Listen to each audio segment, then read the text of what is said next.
Proximal humerus fractures are a group of debilitating injuries that can happen in elderly individuals involving the proximal end of the arm bone.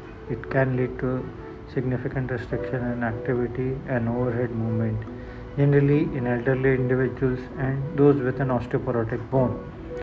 Now, we'll be showing a very interesting case of a middle-aged gentleman who had a small fall from stairs and broke both his proximal humerus.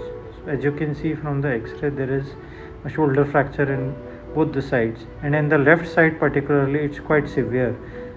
You see here there is a complete shattering of the bone on the left side.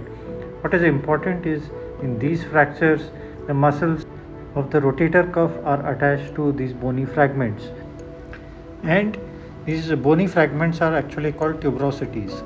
So the tuberosities need to be tied together and held together with the humeral head or the ball so as to achieve a good function.